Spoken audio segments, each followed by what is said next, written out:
Yeah, what's up tout le monde? C'est Jer Alain qui, encore une fois, il est crissement malade, fait que je vais me grouiller à faire l'intro du podcast cette semaine.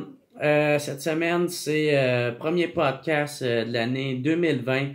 Fait qu'encore une fois, gros merci tout le monde d'être là depuis le début. Tous ceux qui écoutent et qui encouragent. Le WhatsApp Podcast, c'est vraiment crissement apprécié. Si vous voulez devenir membre Patreon, vous pouvez aller au patreon.com/WhatsApp-podcast, tout ça écrit ensemble, pas d'espace, pas d'apostrophe. Fait que j'aimerais remercier tous ceux qui sont Patreon, c'est grâce à vous autres que ça peut fonctionner, ce podcast-là. Ça m'aide beaucoup.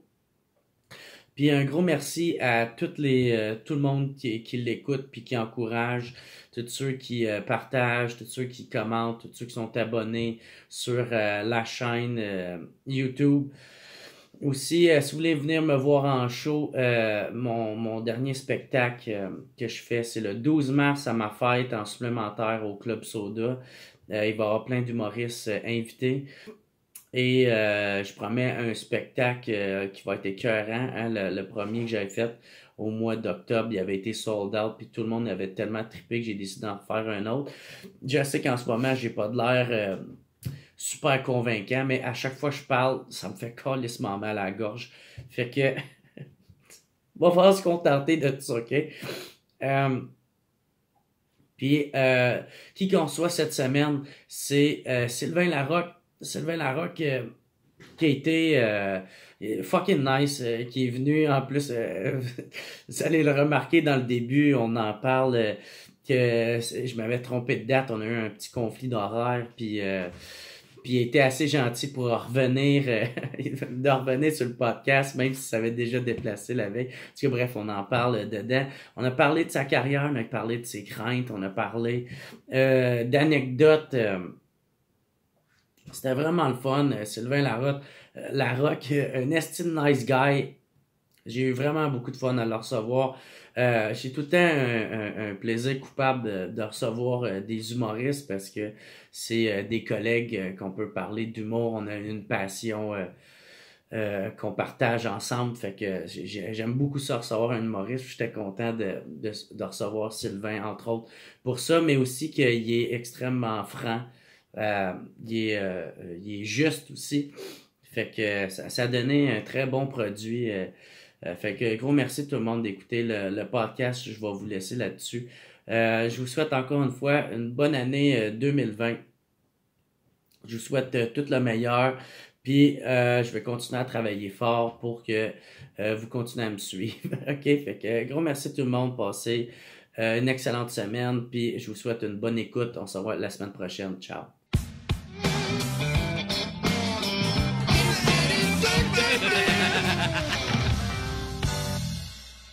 Parce que l'affaire, je sais pas si tu connais un peu Doug Stanhope. Là, pas beaucoup, un peu, j'ai vu des affaires, mais pas... Ah, OK.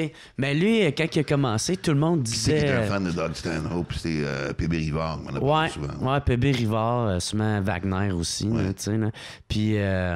mais c'est ça, quand il a commencé, tout le monde disait « Hey, va voir ce gars-là, c'est Bill Hicks, man, c'est le prochain Bill Hicks. » Puis là, le monde arrivait et faisait « Hey, t'es pas Bill Hicks, toi? » Puis il faisait « Non, j'ai jamais dit que j'étais ça non plus, tabarnak. » Mais tu sais que Bill Hicks est mort, il est mort en tabarnak contre Dennis Leary. Ah ouais? Il accusait Dennis Leary de son show No Cure for Cancer, là. Hicks l'accusait d'avoir volé son personnage, d'avoir tout volé de lui. Ah ouais? Ah ouais, je savais pas ça, non. Ouais. Colin. Tu regardes du vieux Dennis Leary, c'est bon, mais oui, c'est un peu inspiré de Bill Hicks. Ouais. Un peu comme Greta Van Fleet puis Led Zeppelin, tu sais. Ah ouais. C'est ça, un peu. Comme... Ouais, parce que je sais pas, en même temps, en musique, ça se permet plus ou... Mais t'as entendu Greta Van Fleet, là? Ouais. Moi, ce qui m'écoeure là-dedans, c'est que c'est de la bonne musique, là. J'en ai sur mes playlists, là. Ouais. Mais ils refusent d'admettre leur influence. Ah, ben là, c'est trop évident, là. Ben ouais. Comme comment. Ben ouais, il faudrait qu'ils disent que Chris... Ben oui, tu sais. Ça ressemble tellement... Il y a plein de mimes en plus, là. Mais non, ça arrête pas, là. Ça doit être insultant pour eux autres, parce qu'en même temps, leur musique est totalement différente, là, tu sais. Mais c'est comme c'est ça, de Led Zeppelin 2.0. Ben là, oui, c'est tu ça, sais. exactement.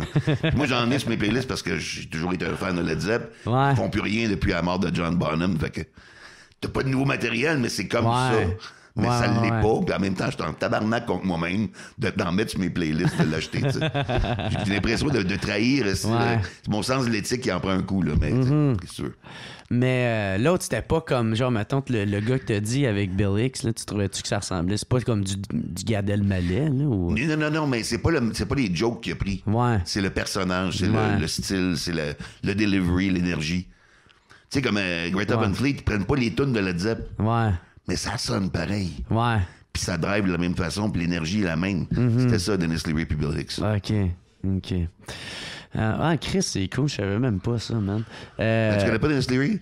Non. Il a joué dans des films, il a joué dans un acteur aussi. Là. Ouais, mais j'étais Tu le reconnaîtrais si tu le voyais, tu le reconnaîtrais. Ouais, c'est ça, sûrement ça, parce que moi l'affaire, c'est que j'ai l'air d'un gars qui trippe full américain, là, mais moi, c'est genre, si je t'aime une fois, puis tu rentres dans mon groupe que j'aime, là, ben là, plus jamais tu vas ressortir, mais je consomme pas vraiment... Humour anglo. Ouais. Tu sais, moi, il y a Dave Chappelle, là, en fin de semaine. Je me suis tout tapé ses specials, là, ses Netflix specials, Ouais. dans l'ordre. Ah ouais. Puis, est-ce que j'ai eu du fun? Je trouve que l'avant-dernier spécial de Netflix, il y a comme... Stick and Paper, une affaire de même. là. Je pense que c'était... Stone and Stick. Je me souviens que c'était un peu trop, il se justifiait beaucoup pour les problèmes qu'il avait eu avant. Ok. Il parlait surtout de ça. Ah, avec C'était les moins trans, drôle, ouais. genre? Je pense que oui. Ouais. Ça fait longtemps que je l'ai vu, là. Ouais.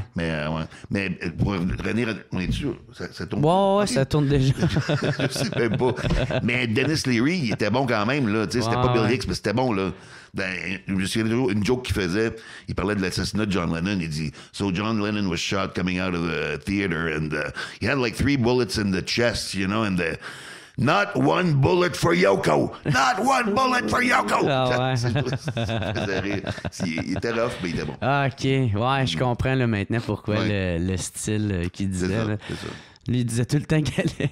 Pas qu'elle allait tuer ou il trouvait ça plate qu'il y en a un qui était pas encore mort. Enfin, c'était tout le temps des blagues fucking wrong. C'est ça. Ben, quand Andy Gibb des Bee Gees est mort, il a dit, "One down, 2 to go." Ah ouais. Il chiait tout le temps aussi sur George Michael. En tout cas, bref. Fait que Chris, je vais te faire une vraie présentation. Oui, hein, on oui, va oui. starter ça. Fait que what's up tout le monde? Bienvenue au What's Up Podcast. Super content de recevoir Sylvain Larocque. Comment il va, mon gars? Il va très bien. Il va très bien. C'est Jérémy, hein, c'est ça? Ouais, Tout le monde moi- dit Jer. ouais, pas c'est ça. Gérald ou Gérard. Non, ou Jérôme, non. Ou Gervaise. Ou, non, c'est Gertrude. Jer, on Ouais, appelle c'est ça. Jer. C'est parce que tout le monde qui s'appelle Jérémy Moi, ça fait s'appelle longtemps Jay. que je te connais quand même, mais j'ai jamais entendu d'autre chose que Jer. Je sais pas Ouais. le reste. Ouais, ben c'est ça, tu sais. Puis ben c'est ça, c'est parce que tout le monde dit Jay pour Jérémy. Puis que là, mes amis, pour être original, m'appelaient Jer, tu sais. Puis c'est de même, ça a resté. là, Ouais, tu sais. mais- Aussi simple que ça. Puis mieux que ça. Sly. Ouais, c'est dit ça. mon nom, Je voulais m'excuser pour la dernière fois. Parce que tu t'avais pointé ici à la bonne date, à la bonne heure, pour le bon rendez-vous. Ouais, je Puis sais, c'est moi mais- qui étais pas à ces affaires. Et qui c'est que t'avais en podcast ce jour-là? C'était Antoine Valois-Fortier, c'était Ok. un champion du monde en judo, tu sais. Puis là, il m'avait dit, tu sais, hey, mais là, je peux m'en aller, moi, j'ai rien aujourd'hui, je repasserai au pire. Je dis, ouais, mais moi, il faut que je fasse ma recherche avant, tu sais, ma préparation. Ben oui, c'est sûr. Non, mais mais si je me sentais mal, il n'y a tabarnak. pas de problème. Moi, je suis l'être le plus distrait au monde. OK. Et c'est exactement le genre d'affaire qui pourrait m'arriver. Fait Ah, que, OK. Je comprends full. Tu sais, moi, Ouais. depuis que je suis en humour, 27 ans, moi, toute la journée, la moitié de mon cerveau est occupé à vivre ma vie. Ouais. Puis l'autre moitié est occupée à trouver des gags que je peux faire avec ce que je vis. Fait que j'oublie tout, je suis distrait. Quand j'ai une blonde, en dedans d'1 mois, elle est en tabarnak parce que, oublie ça, là, je me souviens de rien. Ouais. Tu comprends. inquiète pas. OK. Pas grave. C'est ça, et je me sentais mal, là. J'étais comme, ah, c'est sûr qu'il voudra pas revenir. Ben ouais, C'est non. sûr qu'il voudra pas revenir. Non. Non, mais t'es cool parce que moi, honnêtement, j'aurais fait, ben non, y a pas de trouble, y a pas de trouble. Rendu chez nous, elle a fait, le tabac. Ah oui? Câlisse. Ah oui, tu sais, toi, t'es Revenga. Mais pas t'es longtemps. vindicatif, t'es Non, rancunier. non, tu sais, genre, j'arrêtais en tabarnak.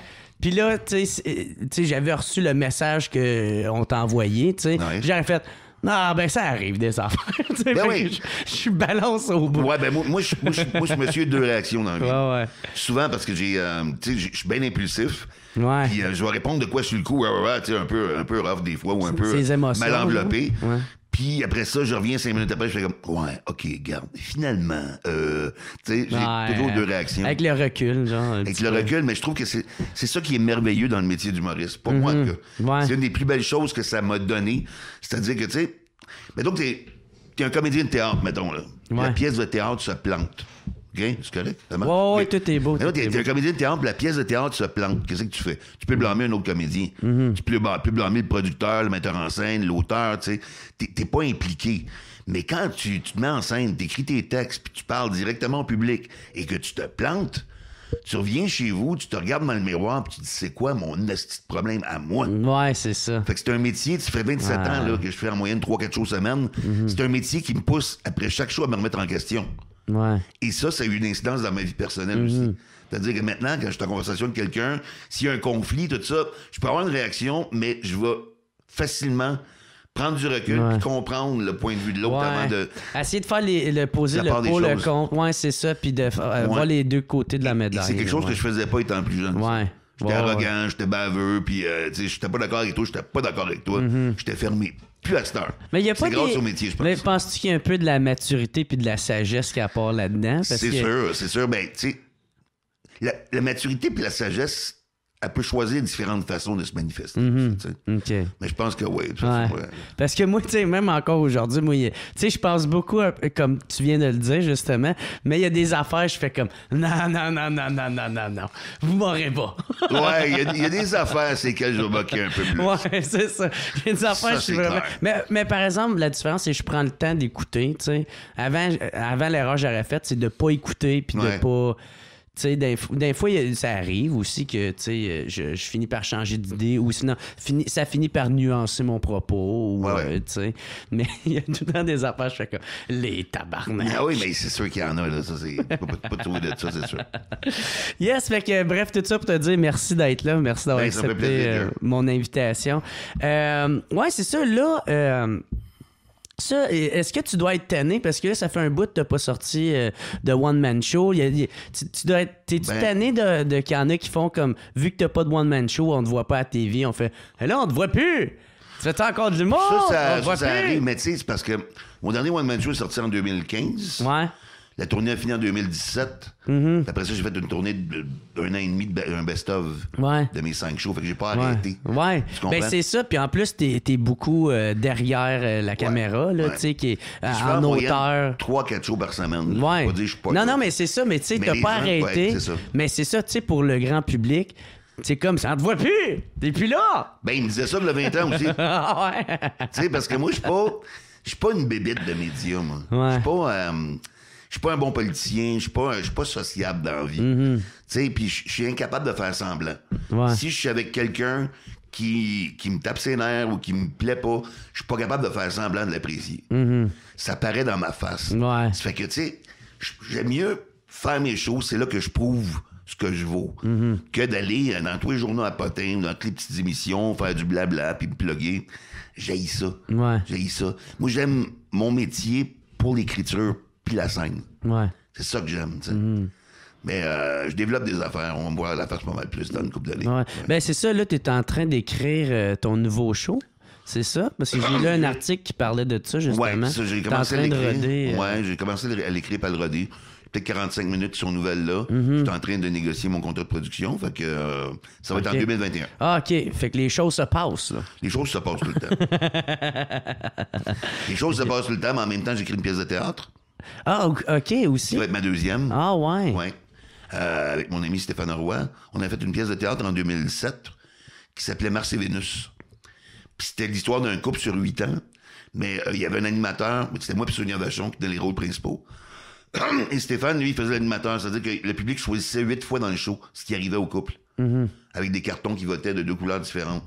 Fait que, mettons, la première fois qu'on est dans le lit en train de faire l'amour, tu vois les couvertures qui bougent, il arrête l'action, puis il dit, OK, vous avez deux choix. Elle atteint l'orgasme, oui ou non. Puis les gens votaient. OK. Genre, c'est comme C'était un show dont le public est le héros. Ouais, c'est ça. On l'a tourné pendant 3 ans, on a vendu 100 000 billets avec ça. Ah ouais. Ça a vraiment bien marché. Ça a vraiment bien pogné. On va faire le tome 2, qui va être basé sur plus les applications de rencontres. Tu jouais-tu dedans, toi? Oui. OK, cool. C'était moi et Sonia Vachon qui faisait le couple. Ouais. Stéphane Roy, mon co-auteur, qui faisait l'animation pour les choix. OK.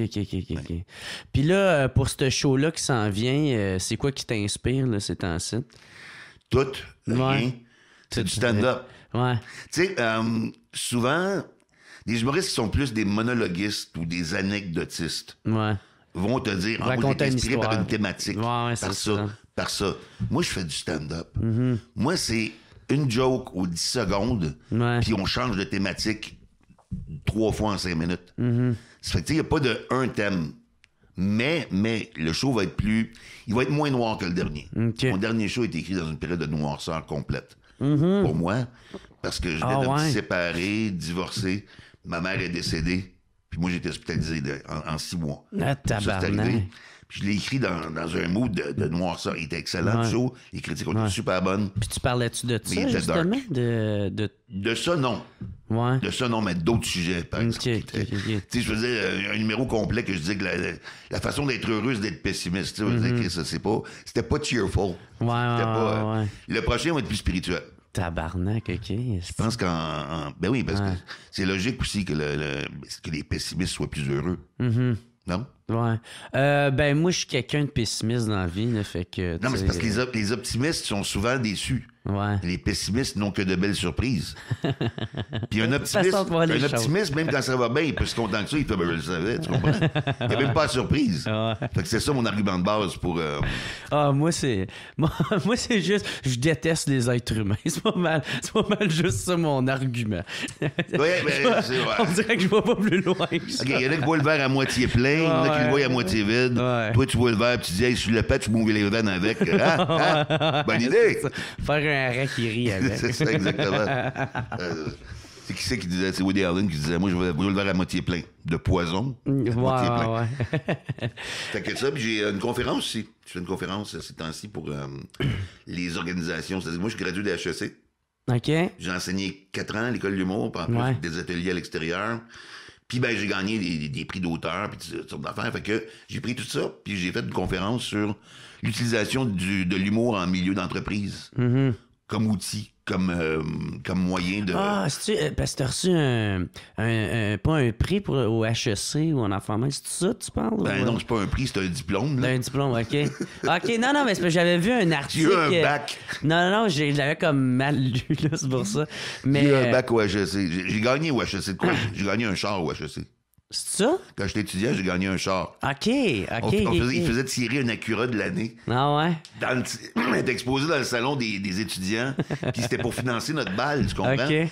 Ça fait qu'on avait des tickets, tout ça, puis c'est moi qui ai gagné. Je suis arrivé sur scène, j'ai fait un gros fuck you à tout le monde. Puis j'étais étudiant, j'avais même pas les moyens de payer les assurances. Non, ouais. Fait que je l'ai vendu là, à rabais, là, c'est pas grave, je me suis acheté un système de son. Non, ouais. C'était la semaine la plus chanceuse de ma vie, en fait, parce que j'ai gagné un char, OK? Je l'ai vendu. Et là, avec l'argent, tu sais, t'as 21 ans, tu vas t'acheter un système de son. C'est la première affaire que tu fais. Fait que je m'en vais à un magasin de système de son. C'est ça qu'on faisait dans ton temps? C'était le système de son qu'on achetait. Ben non, mais on avait un petit crise de gâteau blaster poche. OK. Mais les Walkman, c'était à cassette, là, à l'époque, on était en 89, 88, là, tu sais. Ouais, j'avoue. Fait que, c'est mon système de son, que j'ai encore aujourd'hui, puis il va super bien. Mais là, je sais, mon système de son, il coûtait comme 2000$. C'était beaucoup d'argent, là. Ouais. J'avais ça chez nous, tout le kit, mais moi, je l'ai payé avec une traite bancaire, mon système de son, OK? Ouais. Puis c'était chez Audio Centre que ça s'appelait le magasin, je sais même pas, ça existe sûrement même plus. Puis là, je suis chez nous avec mon système de son, et là, une semaine après, je reçois un appel. Ouais, c'est Peter d'Audio Sound. Hein? Ouais, qu'est-ce que tu veux? Il dit, ben là, c'est parce que je me demandais si c'était possible de me faire une autre traite bancaire. Ben non, c'est comme du cash, là. Je veux pas te faire un autre traite bancaire, es-tu malade? Ouais. Ah, OK, ben on va vous rappeler, là, c'est pas grave. Là. Il raccroche, là, je m'informe. La traite bancaire, ce qui arrive, c'est que l'argent quitte ton compte. Ouais. Elle est déposée d'un compte intermédiaire. Puis après ça, quand il l'encaisse, elle va dans son compte. Tu comprends? Ouais. Puis là, je jonglais ça pendant une semaine, puis je le rappelle. Ah, Peter, Sylvain Larocque, Toi, la traite bancaire, qu'est-ce qui est arrivé avec? Il dit, ben, on était victime d'un hold-up. Puis elle était dedans. Ah ouais. Je fais, OK, ben toi, tes assurances vont te rembourser. Il dit, ouais. Il dit, y a pas de problème. J'ai raccroché, je suis retourné à la banque, j'ai réencaissé la traite bancaire. J'ai mon système de son gratis. Ah ouais. Ça a été la semaine la plus chanceuse de ma vie. Après ça, j'ai plus rien gagné. Fuck all. Ça a été de la merde. Mais cette semaine-là, c'était comme wow. Vraiment. Anyway, anecdote. Je fais pas d'anecdote. Mais t'as pas peur de compter des affaires de même que. Ouais. Mais ça fait. Ben, c'est pas de la fraude, ça, ou une affaire de même? Ben, pas vraiment, non. Non. En plus, ça fait 30 ans de ça, mais. Non. Ouais, t'es 30 ans. Il pouvait pas, Ouais. il pouvait pas encaisser la traite. Son assurance l'a payé. Tu m'as, ils ont le droit d'aller jusqu'à 7 ans en arrière. Fait que t'es correct. Ben, écoute, regarde. Doug Stamnop, il y a un number là-dessus, justement. C'est quoi? Où ce que lui, quand sa mère est décédée, il a pris sa carte de crédit, puis il s'est acheté plein de shit avec. Puis, puis là, il disait que c'était une preuve comme quoi que sa mère, il avait acheté des affaires de l'au-delà. Puis là, dans son show, il fait « Moi, Chris, pour fraude de carte de crédit, c'est après 3 ans, ils peuvent plus rien faire. Fait que fuck you! » C'est très drôle. Bref. Fait que c'est ça, la conférence, c'est sûr. Ouais, c'est ça. L'utilisation de l'humour dans le milieu des entreprises. Parce que, tu sais, pour améliorer les relations avec les fournisseurs, les clients à l'intérieur, l'esprit d'équipe se fait avec des anecdotes qu'on a en commun qui sont drôles, qui sont, tu sais. Puis aussi le networking. Parce que je pars du principe de base que chaque personne qui est importante dans ta vie, pense là, à tes blondes ou tes amis, ou quand est-ce que tu as su que cette personne-là allait faire partie de ta vie, c'est la première fois que tu as partagé un rire avec elle. Tout le temps. Ouais. C'est la complicité instantanée. Ouais. Fait que si on peut recréer ça dans le milieu de travail, ça aide. Tu sais, si tu as 2 choix de business partner, équivalent, ouais, si tu vas mais il y en a un qui est plus drôle, mais tu vas prendre le plus drôle, tu comprends? Tout le temps. Ouais. Celui qui te donne moins l'impression de travailler, celui qui est plus le fun. C'est ça la conférence. S'il reste professionnel aussi. Ouais. C'est un esti d'agrès comme Steffler qui chie dans les glacières, là, tu sais. Mais non, tu seras pas ça, là, ben... Ouais, il allait avec lui, il se dit, il y a de la misère à compter, mais il chie dans les glacières, il se dit, il est drôle. Fait que c'est ça, tu sais, c'est le fun parce vrai, que j'ai fait en anglais, en français, puis je la promène pas mal partout, je n'ai fait une 50aine cette année. OK. Cool. Ah, mais c'est cool, c'est un projet ça veut de dire que ça retraite, marche. en fait. Ouais. Tu sais, parce que je la construis tranquillement. Mais j'ai 75 ans, ça me tente plus de faire la tournée en Abitibi. Ben, je vais toujours faire ma conférence. Je vais enseigner, puis whatever. C'est ça. Moi, Mais c'est ça, t'enseignes aussi... t'as enseigné, ou je sais pas si tu continues, à l'École nationale? J'ai enseigné à l'École nationale. Ouais. Après ça, j'ai enseigné aux ateliers de Daniel Fichot un cours d'écriture humoristique. Mais là, j'ai plus le temps. Là. Ah ouais. J'ai pas le temps là, avec tout ce que j'ai à écrire, puis mon show, puis le rodage. Ouais, c'est ça, ça demande du temps. J'ai juste plus le temps. Là. Mais ouais. Puis t'aimais-tu ça, faire les cours? J'aime ça, mais le rapport qualité-rentabilité est pas là. Tu sais, c'est pas... tu fais plus de sous en faisant de l'humour qu'en enseignant l'humour. Tu sais. Ouais. Tu le faisais-tu un peu par passion? Ou, Beaucoup par passion. Ouais. Et aussi pour maintenir au courant de ce qui s'en vient. Ouais. Moi, je trouve qu'il y a plusieurs humoristes de ma génération, dans mes personnes, mais il y en a beaucoup qui checkent pour ce qui s'en vient dans la relève. Ils sont pas au courant. Ah ouais. Ils vont pas au bordel. Ils vont pas... Tu sais, moi, j'y vais au bordel. Je suis pas obligé d'aller au bordel pour gagner ma vie, là. Mais je trippe, puis je le fais parce que, premièrement, c'est un gym. C'est un gym. Faut que tu t'entraînes tout le temps. Ouais. Puis deuxièmement, je vois ce qui s'en vient. Tu sais, dans la relève. Ouais. Puis ça t'ouvre des perspectives. Tu restes pas dans tes vieux patterns établis, puis avec ton public qui vieillit, mais qui se renouvelle pas. T'sais. Ouais, c'est ça, parce que, tu sais, l'humour évolue, puis le public demande... il devient de plus en plus exigeant. Ben oui, il y a des geeks d'humour, il y a des... qui connaissent mieux l'humour que moi, là. C'est ça, tu sais. Comme il y en a, si t'arrives, tu sais, surtout... tu sais, Mike prend tout le temps cet exemple-là, là, mais tu sais, à l'open mic du bordel... Il y en a, si t'arrives avec une règle de 3, mais il va te coller le punch avant même que t'aies fait ta joke. Là, ah ouais, mais tu sais, des formules basiques, là, c'est sûr. Fait que tu vois ça... c'est ça, comment tu vois la relève qui s'en vient, toi? Ben, c'est excellent, en général. Il y a beaucoup de potentiel. J'ai un petit peu plus de misère avec l'appellation d'humoriste, tu sais. C'est-à-dire qu'il y a des gens qui ont fait 2 open mic qui se déclarent humoristes. Ouais. Là, je trouve ça un petit peu ordinaire. Ouais, moi, tout ça me fait chier. Ça me donne un peu le même feeling que quand je vois, tu sais, un bonhomme de 50-60 ans avec un T-shirt Harley Davidson, c'est un bicycle à pédale. Ouais. Il manque de quoi, tu sais. Sur un scooter. Ouais, c'est ça, exactement.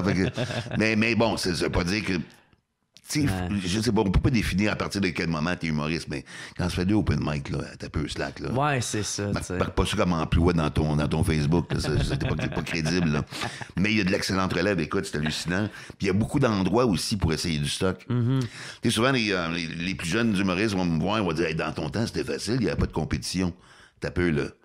En montant, si tu voulais roder, là, tu montais à Québec, rodais un style numéro, là. Ben, c'est ça. C'est un peu moins le fun. Ouais. Tu sais, t'avais un bar à Sherbrooke, t'en avais un à Québec, un à Rivière-du-Loup, un à Montréal. C'était ça le circuit au Québec. Là, un à Gatineau, puis après ça, il y a M. Maurice à Saint-Lazare qui a commencé. Ouais. Mais il n'y avait pas de place pour roder, là. Fait que s'améliorer, prendre du galon, c'était long. C'est pour ça que j'ai été faire de l'anglais, moi. Ouais. OK. Parce que ça faisait plus de sens dans ce temps-là. Ben, moi, j'étais étudiant encore au HSC dans ce temps-là, puis j'étais gardien de sécurité d'un building la nuit. La fin de semaine, j'étudiais tout ça, mais un matin, je pensais à faire de l'humour déjà, puis j'ai eu un gros accident de moto, j'ai failli mourir. Puis quand je suis revenu, quand je suis sorti des soins intensifs, j'ai décidé de faire de l'humour, puis j'ai commencé à écrire des affaires. Puis un matin, je reçois la Gazette au building où je gardais de sécurité, puis il y avait un article dans la section A qui s'appelait « So you wanna be a stand-up comedian? » Point d'interrogation. Je me suis mis à lire ça. Puis j'étais jamais monté sur un stage encore, là. Jamais de ma vie, là. Puis t'avais-tu déjà voulu en faire? Ben, après l'accident. Ouais. Avant ça, tu sais, j'ai fait un bac en chimie, un bac en marketing. Je m'en allais d'une voie. J'étais bon à l'école. Je dois dire, ils vont aller là-dedans.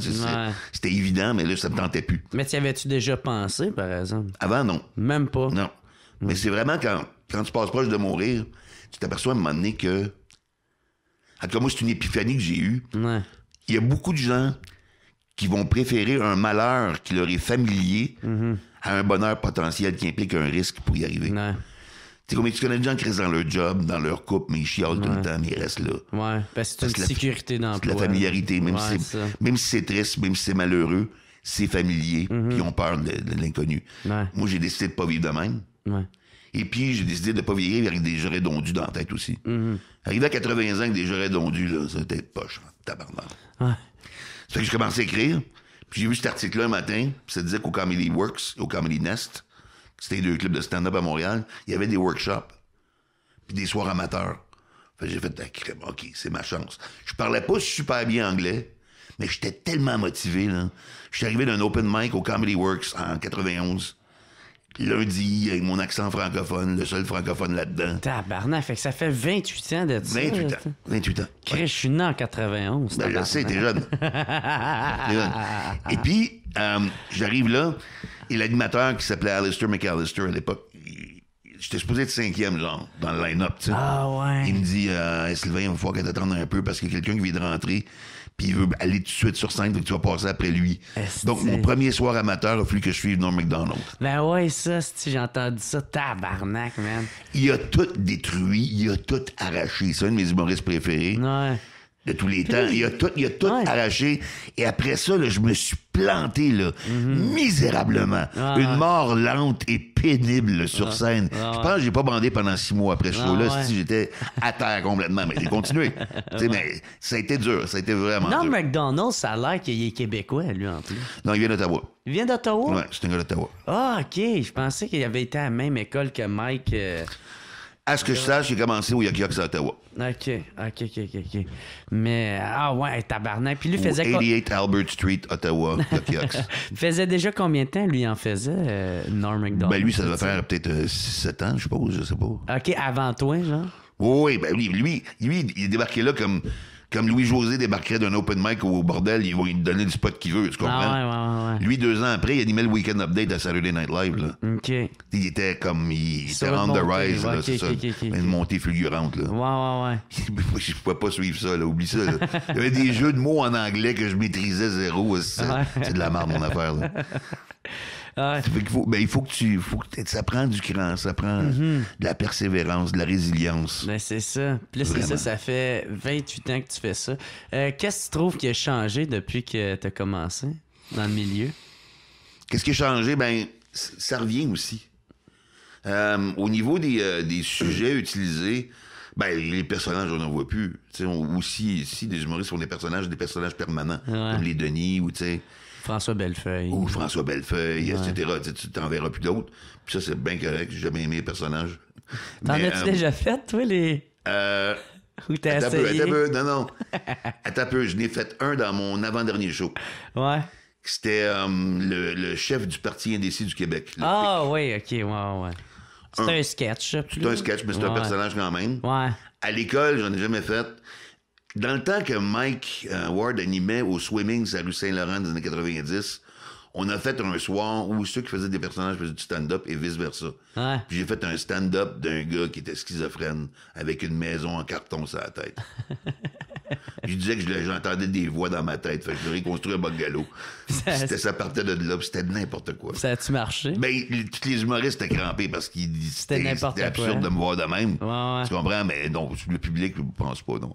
J'ai jamais refait après ça. Ça a été fini. J'ai fait des personnages au théâtre. J'ai joué dans Ladies Night pendant 5 ans. Mais ça, c'est du théâtre, c'est un peu C'est du normal. théâtre, mais quand même, c'est un personnage. Ouais. Fait que c'est ça, ouais, quoi d'autre? T'étais dans une lancée de qu'est-ce qui a changé?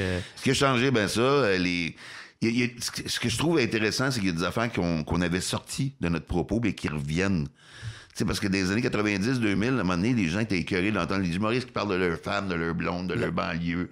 C'est un numéro sur le couple. Tu te faisais traiter de cliché, tu te faisais de, tu sais. Puis, on a complètement lâché ça, cette thématique-là. Puis, aujourd'hui, beaucoup dans Relève, je vois des blagues, pas les mêmes blagues qu'on faisait, mais les mêmes thématiques qui sont venues et qui sont réacceptées aujourd'hui. OK. Fait que c'est vraiment un cycle. Ah, ouais. Ouais. Ça, j'ai remarqué ça. Je trouve ça intéressant. Ben ouais. Je pense que je vais ressortir mon premier show. Tu vas être en plein dans le target. Mais tu trouves-tu, par exemple, c'est ça, c'est fait, mettons, avec soit plus d'originalité ou c'est comme plus pointilleux sur un certain thème ou je sais pas, là, tu sais. Répète-moi ça.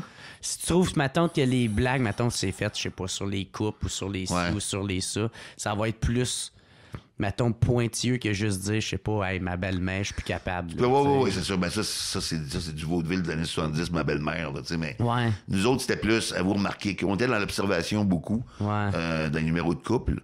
Puis aujourd'hui, je pense que les stand-up l'amènent plus loin, mais il faut. Il faut parce que, tu sais, Parce que sinon, je pense pas que ça aurait passé le. Ça aurait pas revenu. ça n'aurait pas marché. Ben, en fait, ce qui fait que ça peut revenir, c'est l'angle que tu choisis pour en parler. Ouais. Parce que la qualité d'un numéro est jamais dans le sujet. Elle est toujours dans l'angle que tu prends pour Ouais, en c'est parler. ça, doit être ça. Tu peux avoir une joke complètement brillante qui parle de cul. Tu vas avoir une petite joke épaisse qui parle de Jean-Paul Sartre. Tu sais. Une fois, c'est Jean-Paul Sartre qui voulait rentrer dans la police se tâche, Jean-Paul Sartre rentre dans le mur. Pas parce que ça parle de Sartre que c'est intelligent. Ouais. Mais tu peux voir Mike Ward qui veut faire une joke de cul des fois qui tu fais comme ah ouais, j'aurais aimé ça y penser. Tu sais. Ouais. C'est le j'aurais aimé ça y penser. Martin Petit, il parle de choses du quotidien, mais il va en parler avec un angle original tout le temps. Ben, c'est deux gars qui vont plus rire au Québec, ça, Martin et Mike. Ouais. Ah ouais, ok, cool. Puis on commence. Ben, c'est ma génération aussi. Ouais, on a c'est commencé ça. en même temps. Là, tu sais. Ouais, c'est ça, doit être ça. Hein. Ouais, ça doit être quand même valorisant d'être là encore après toutes les années avec tes chums que t'as vus. Parce que t'en as vu passer en esti sûrement. Là. Oh oui, puis il y a même du monde à qui on s'attache quand on commence en humour. C'est le fun parce qu'on fait beaucoup de shows de gang, tu sais. Mais à un moment donné, on sort tout notre show et on se voit plus. Ouais. On se revoit dans les festivals, on se revoit dans, tu sais. Puis comme Martin, je le voyais plus beaucoup. On a passé beaucoup de temps ensemble à écrire son premier show, puis à faire des shows ensemble. Encore, ou Laurent, Laurent, j'écris encore pour lui. Maxime Martin, je le vois plus beaucoup parce que, tu sais, il fait ses shows, je fais les miens. Donc, mais dans ce temps-là, il y avait cette espèce de chimie-là. Et là, aujourd'hui, je suis, vu que je mature et que je prends de l'âge, on me demande d'être sur des différents conseils d'administration. Je suis conseil d'administration de l'APIH et celui du Grand Montréal Comique. OK. Le Grand Montréal Comique, Martin aussi, c'est le président, tu vois. Fait qu'on se retrouve. Je retrouve des vieux chums, tu sais, avec qui j'ai pas eu la chance de partager autant de temps les dernières années. Puis ça, je trouve ça vraiment le fun. Ben c'est cool, ça, au moins. Puis, ouais, c'est ça. Aussi, là, ça, tout à l'heure, on parlait de comment tu avais commencé à faire du stand-up. Tu disais que c'était à cause d'un accident que tu avais eu. Ouais. Mais je sais que tu avais déjà dit aussi que plus jeune, tu avais subi bien de l'intimidation. Ouais, j'avais un numéro dans mon dernier show sur l'intimidation, d'ailleurs. Ouais, mais c'était pas le fun, ça. C'était pas le fun parce que, à cause, tu sais, quand j'étais petit, mon œil était vraiment plus haut. Tu sais, je suis avec de cet œil-là. Il était vraiment plus haut. Tu voyais juste un peu de la pupille d'en bas, là. OK. Fait que, tu sais, j'avais pas d'amis, moi, à 2-3 ans, oublie ça, là. J'avais pas... Ouais, puis parce que c'est de naissance. Ouais, ben ils m'ont sorti avec les forceps, OK. puis ça a glissé dans mon œil, puis ça a tué le nerf optique. C'est mon œil, mais il voit pas. Ah, C'est pas un œil de OK. vitre comme Dominique Sillon, mettons, là. OK. C'est vraiment mon œil, mais Ouais. il voit pas. Ça fait que... mais quand j'étais petit, il était vraiment plus haut. Je l'ai fait opérer une couple de fois pour le dresser ouais. un peu. Ouais. Fait que les kids, là... Puis ma mère, elle savait même pas que j'étais aveugle d'un œil. C'est comment qu'elle s'en est Ben, rendu compte? C'est à ma fête de 3 ans. Ouais. On était là, puis on jouait. Ben, ma mère a engagé des figurants là, pour qu'il y ait du monde à ma fête. Là. Ouais. C'est vrai? ça? Ben non, Chris. OK. C'était une joke. OK. J'ai pas Ben, d'amis, je suis mais naïf. Ben, je suis oui, naïf, moi. t'es peur, toi. Ouais. J'aime ça, les jeunes naïfs. Ouais. OK. Fait que, on jouait à pique la queue de l'âne. Puis, je sais pas, j'avais la queue, puis là, je l'ai piqué, mais j'ai relevé le bandeau d'un côté parce que ça me piquait ici. Ouais. Ma mère a dit, Sylvain, tu triches? Je fais, non, maman, je triche pas. Elle dit, ben oui, tu triches. Tu peux voir. Je dis, non, maman, je vois pas. Et là, elle a allumé, elle a fait le lien. Ah, Avec ouais. l'accident de naissance, j'avais 3 ans. Esti. Ouais, c'est ça. Puis ça, ben, ça a aussi fait en sorte que à 22 ans, je passais l'été chez mes parents, puis j'avais été chez un chum, tout ça, puis je revenais chez nous le soir, puis le soir, moi, mes distances sont pas bonnes, mon champ de vision est réduit. OK. Puis j'ai tourné une courbe, puis je suis rentré dans un camion d'huile face à face en moto. OK, puis c'est là que tu as eu ton accident. En scooter, en fait. Je dis moto, ouais. ça va plus viril. là. C'était un scooter. C'était un fucking scooter. Je suis rentré dedans, Ah, j'ai tout ouais. pris dans le torse. Ah ouais. Puis, première nuit, j'ai fait 2 arrêts cardiaques, j'ai 5 côtes de pété. Ouais. J'ai perdu un lobe du foie, l'intestin ouvert, la rate a éclaté. Regarde, T'as fait que t'as rasé des passés, de là. non, j'aurais pu y passer, j'étais chanceux. Ouais. J'étais très chanceux. Ça a pris combien de temps de convalescence, tout ça? Un mois. Ouais, Un hey. mois, je suis sorti de. Mais il y avait pas de. J'avais pas de membres de. Tu sais. De casser? C'était tous des organes intérieurs. Ouais. Mais c'est toutes des affaires qui ont pu patcher. Le foie, ça se régénère. L'intestin, ils l'ont fermé. La rate, tu remplaces ça par une injection. Tu sais, fait que ça a été correct. Mais tu sais, j'ai une belle cicatrice qui venait de là. Ah ouais.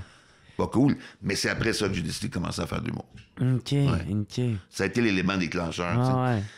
Puis c'est plate que l'être humain ait besoin d'avoir des claques à la gueule pour prendre des décisions. Mais c'est souvent ça qu'il faut. Ouais, ben ouais. Puis, penses-tu que, tu sais, avec l'intimidation que tu as subie plus jeune, penses que c'est là que tu as développé ton sens de l'humour? Ouais. Ou, Ah, pour m'en sortir, ben oui. Ouais. Ben oui, c'est Tu sûr. sais, si tu te fais toi-même des blagues sur toi ou... Mais moi, j'ai appris à me servir de l'humour comme moyen de défense pour me faire accepter. Puis une fois que j'ai fini mon secondaire, j'étais arrivé au cégep, j'avais full d'amis, là.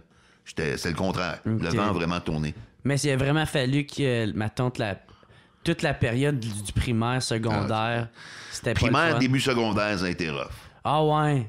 J'avais Tu un te ami. faisais-tu agresser ou... Ouais, c'était je me juste faisais... des Ben, jokes? J'étais plus beef que la plupart. Tu sais, j'ai toujours Fait qu'il y été, avait au moins ça. Ben, il y avait au moins ça, sauf Ouais. que j'étais un non-violent. Moi, je sais pas me battre. Ah ouais, Mais fake je it till jamais you battu make de ma it. vie. Hein? Fake it till you make it. Exactement, c'est un peu ça que je faisais. Ouais. Et même aujourd'hui, le monde n'ose pas trop me baver parce qu'ils ont peur. Si je suis un agneau. Moi, un troupeau de fourmis un peu motivé pour me péter la gueule. Ah là, ouais. Sérieusement. Là, mais ils savaient pas. Puis, donc, je me suis fait péter la gueule souvent parce qu'on changeait d'école régulièrement. Mes parents divorçaient, revenaient ensemble, se séparaient. Puis c'était comme... Changer à tous les cours, à peu près. Là, tu sais. C'était tout le temps comme, hey, viens, m'a croché l'autre. C'est tout le temps ça. Là, tu sais. OK. Mais à un moment donné, ça a fini en 6e année. Il y avait un gars dans mes cours qui s'appelait Benoît Bernier. Les deux s'appelaient encore de même. Ouais. Qui voulait me péter la gueule. Pour aucune raison.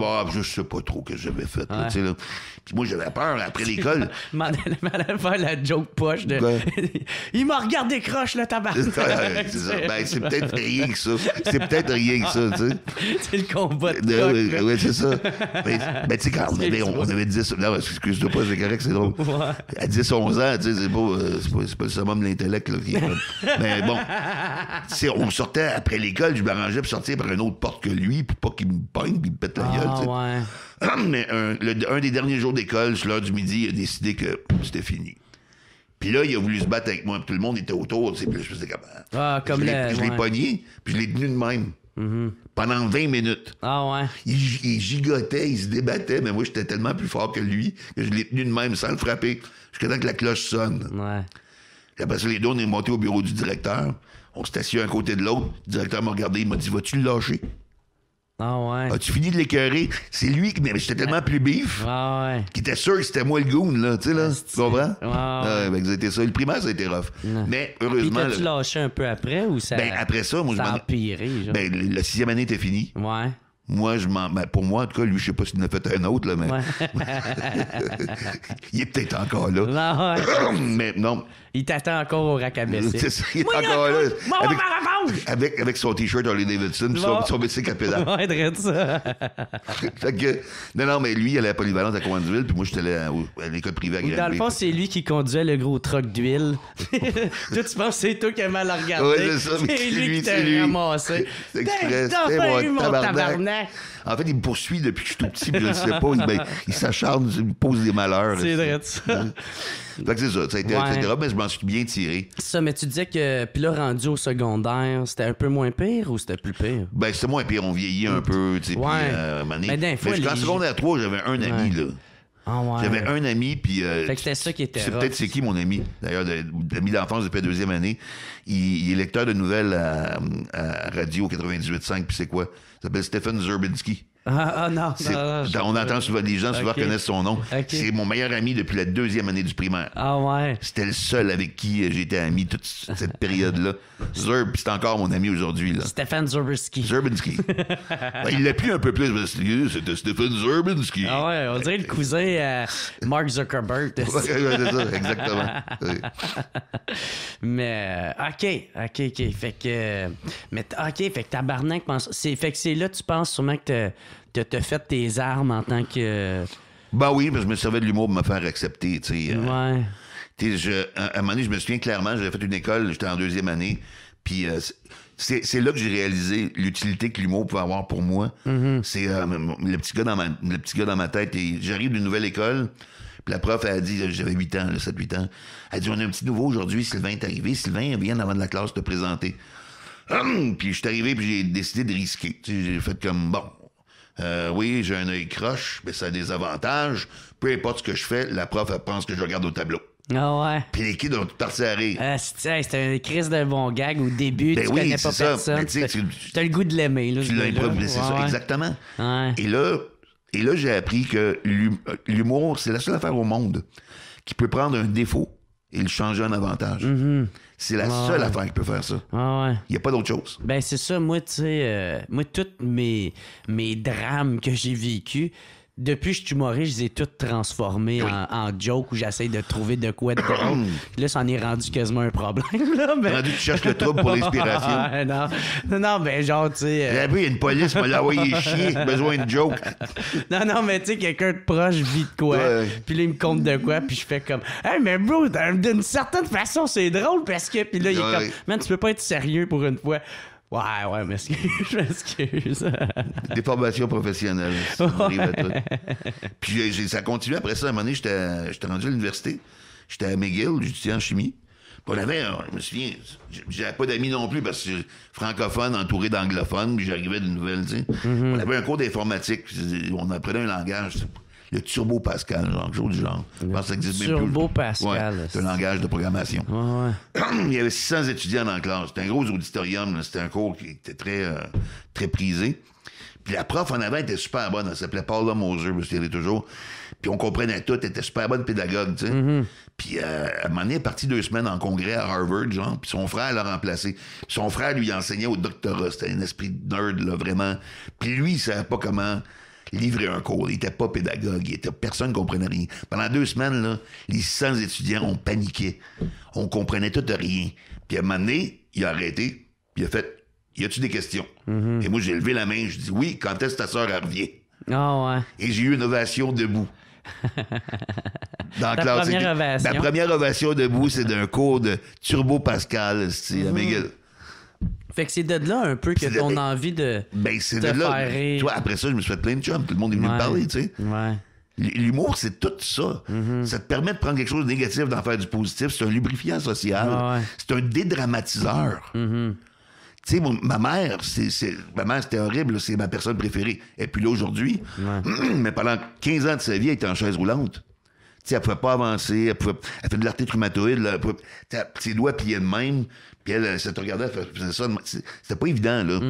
Mais elle puis moi, on a toujours eu de l'humour, de dédramatisation ensemble. Le dernier Noël qui était avec nous autres, et dans sa chaise roulante. Puis nous autres, on invitait toutes sortes de monde chez nous à Noël. Ceux qui n'avaient pas de place où aller, venez-vous-en. Il y a plein de monde que je connaissais plus ou moins. C'est le dernier Noël, on sait que ma mère va mourir du cancer dans pas long, tu sais. Ouais. Je lui donne son cadeau devant tout le monde, ben elle l'ouvre dans sa chaise roulante, puis c'est une mini trampoline. Fait que là, elle part à rire. Ah ouais. Et moi, je pars à rire. Puis là, tout le monde nous regardait comme si c'était des hosties, que j'étais un crise de fou. Ouais. Fait que là, elle riait 2 fois plus de voir leur réaction. Ouais. Puis là, comme elle riait, ça faisait brasser de même, puis elle avait mal aux articulations, fait qu'elle riait plus. Mais tu comprends? Ouais. Il n'y a rien que l'humour qui peut faire ça. Il n'y a rien que l'humour qui peut dédramatiser à ce point-là. C'est merveilleux. T'as-tu gardé la facture au moins? Non. J'ai donné son vrai cadeau dessus. Après, puis il est retourné, c'est sûr. J'y ai donné son vélo après. Ouais, c'est ça. Puis aussi, un moment donné, il était arrivé le moment où... Parce que toi, tu faisais ça, tu faisais des shows... une fois de temps en temps. Puis là, quand la demande est devenue de plus en plus forte, à un moment donné, il a fallu que tu choisisses entre ta job puis l'humour. Parce que ton boss t'a dit ça. C'est ta job ou l'humour. Non. Non? Quand je suis sorti de la HEC, j'avais une blonde qui s'appelait Anne. Et puis, là, je commençais à faire des shows le soir, tu sais. Ouais. J'avais fait l'école d'humour. La voiture que j'ai gagnée m'a payé mon école de l'humour. C'est ça que ça a fait.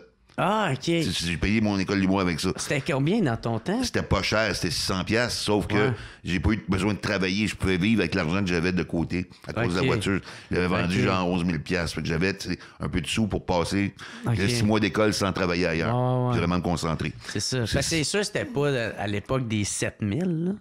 Non. Tu m'as amené. Ouais, c'est ça. C'est rendu très cher aujourd'hui.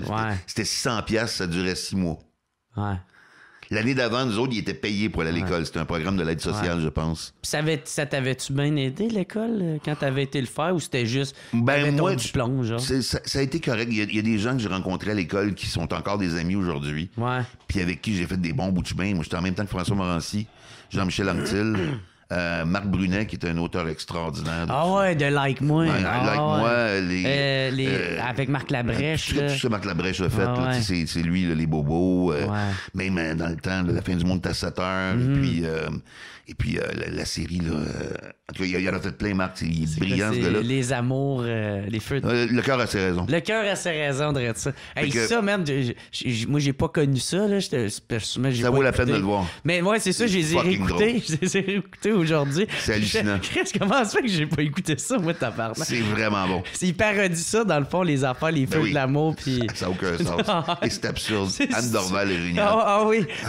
C'est stupide. Oui, je le sais, Marc est capable de partir sur des chiffres. C'est un gars, c'est un gars brillant qui est capable d'écrire des absurdités comme des bijoux, tu sais. Ah, il est excellent, même, ce gars-là. C'est ça qui arrive aussi en humour. C'est des gens brillants qui font des niaiseries. Il y en a. Il y en a. Ouais. Et Denis de Relais, c'est 2 des gars les plus cultivés que je connaisse. Ouais. Mais ils font 2 personnages épais.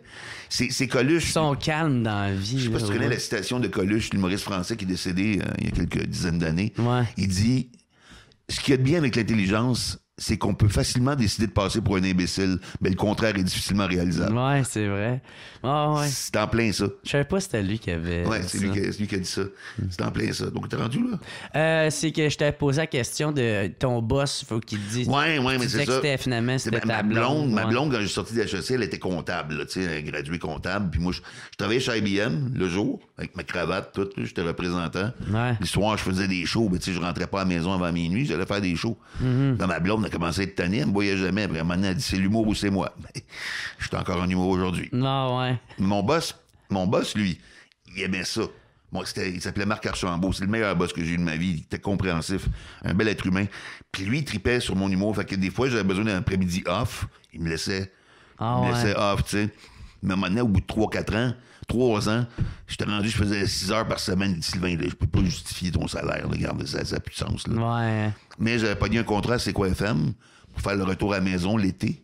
Fait que je me suis dit, OK, je peux laisser tomber IBM, puis je vais travailler. Mais là, dans le courant de l'été, ils ont fait une espèce de gros remaniement. C'est quoi? Tous les animateurs ont perdu leur job, incluant moi. Oh, je venais de m'acheter un condo, puis j'avais encore l'appartement qu'il fallait payer jusqu'au mois de septembre. Fait que là, j'ai perdu ma job chez IBM, j'ai plus mon contrat à C'est quoi, j'ai acheté un condo, puis je paye encore mon appart. Et ça a été dur. Ça n'a pas été facile. Ça a été très dur comme été. Tu pensais-tu abandonner? La pointe de pizza, une pièce, je l'ai mangé en tabarnak. Ah ouais? Ben, j'ai pensé... à cette époque-là, j'ai pensé à aller travailler en publicité. OK. Faire une coupe de pub. Gradué marketing. Ouais. Ça aurait été correct. C'était créatif quand même comme job. Ouais. Ben, Simon Gouache, c'est ça qu'il a fait. Oui. Simon est brillant. Là. Ouais. Donc, j'aurais pu faire ça. J'ai appliqué une couple de places. Je me suis fait offrir des jobs. Mais juste comme je me faisais offrir ces jobs-là, j'ai eu une offre d'aller partir en tournée dans le nord de l'Ontario avec deux de mes chums anglophones pour 2-3 mois. Fait que j'ai pris ça. OK, fait que ça t'a sauvé. Une tournée de collège ontarien. On est allé jusqu'à Sarnia, à l'autre bout. Là. OK. Mais ça t'as-tu déjà arrivé de penser... Non, t'es mal avec d'autres choses. Fait que là, tu disais que il a fallu que ta blonde de l'époque, elle t'a demandé ça va être soit moi ou l'humour, puis t'as dit ciao. Ouais, pas vite de même, là. non, ben moi, je te résume pas ça vite, comme ça. ouais, c'est ça. Je le vulgarise assez rapidement. La manière que tu le dis, j'ai l'air d'un trou de cul, là, mais c'est correct. Non. Ben moi, c'est de même, ça arrête. Mais ça a-tu déjà... Y a-tu d'autres sacrifices qui ressemblent un peu à ça qu'il a fallu que tu fasses? C'est dur. C'est fucking 28 ans. C'est dur pour le couple en général. Ouais. C'est pas évident, tu sais. Ouais. Moi, les blondes que j'ai eues, c'est pas toutes qui comprenaient. Parce que les fins de semaine... Moi, le concept de fin de semaine n'existe plus pour moi depuis très longtemps. Ouais. Je vais travailler autant le samedi que le mardi, tu comprends? C'est ça. Même que j'ai plus de shows la fin de semaine que la semaine. Ça fait que, tu sais, la femme qui veut que son chum soit là la fin de semaine, faire des courses, faire des activités, non. Puis la semaine, je suis pas chez nous à 5 heures tous les soirs, moi, là. Puis ça, là, tu sais, ça fait que c'est dur pour certaines gens. Et souvent, je me fais une blonde parce qu'au début, c'est l'amour, c'est fou.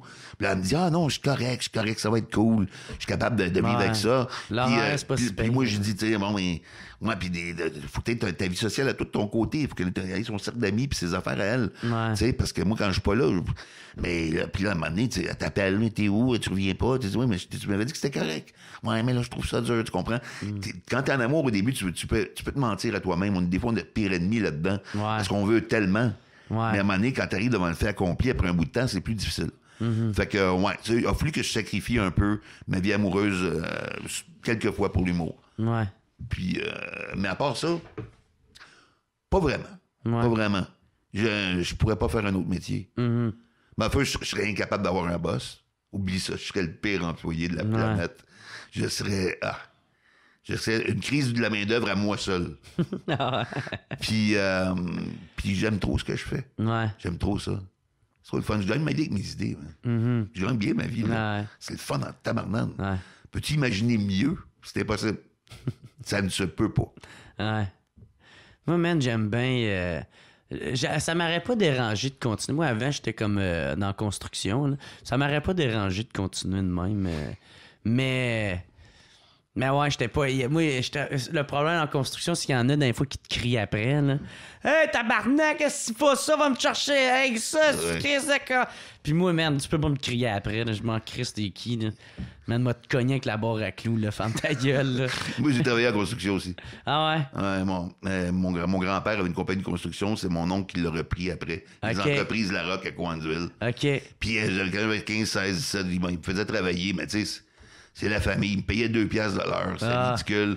Puis, tu sais, il y avait rien que je pouvais... Il profitait de tout. Ben non, même pas parce qu'il rendait service à mes parents en m'engageant parce qu'il n'y avait pas de job pour moi. OK. Et il disait que hey, Sylvain, tu vas prendre la pile de terre qu'il y a là puis tu vas la mettre au fond de la cour là.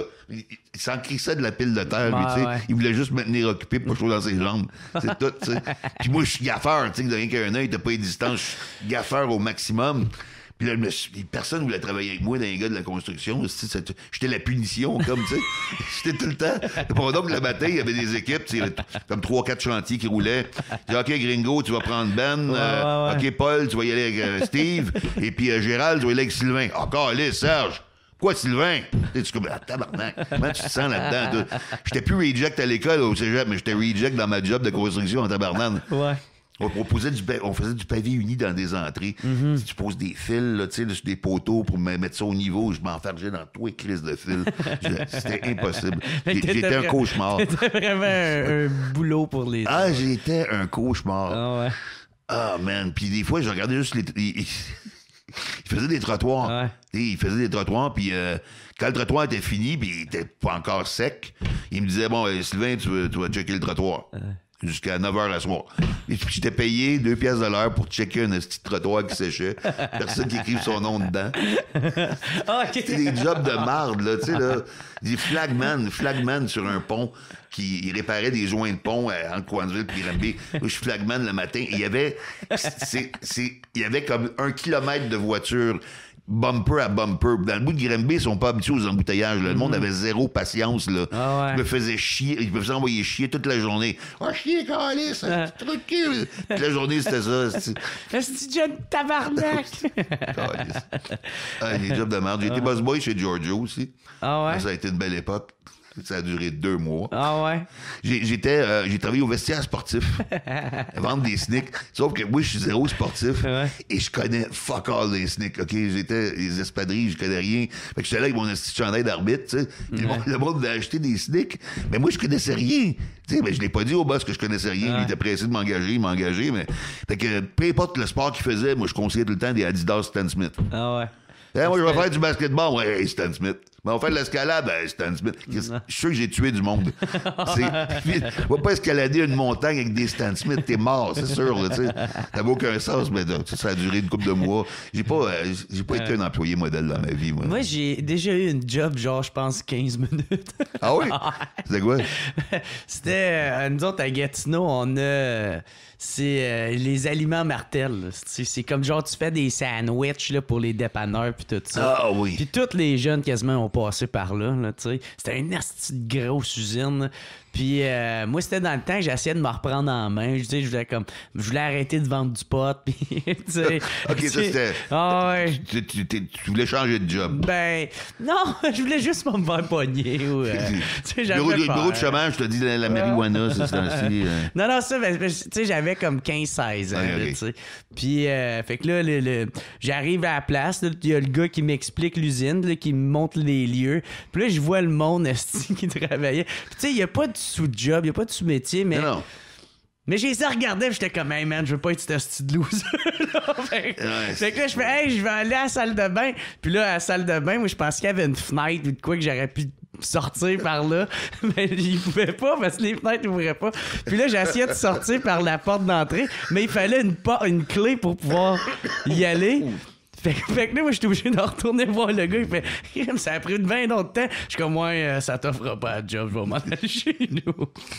Je vais m'en aller chez nous. C'est des sandwichs Martel, c'est ça? Les aliments Martel. J'ai déjà mangé des sandwichs, j'ai écrit Martel dessus, parce que tu sais, en tournée, des fois, moi, je mange jamais avant le show. Ouais. Parce que ça m'endort un peu. Fait que je mange tout le temps après le show, mais tu sais, quand t'es à Chibougamau, il n'y a rien d'ouvert après le show pour manger. Là.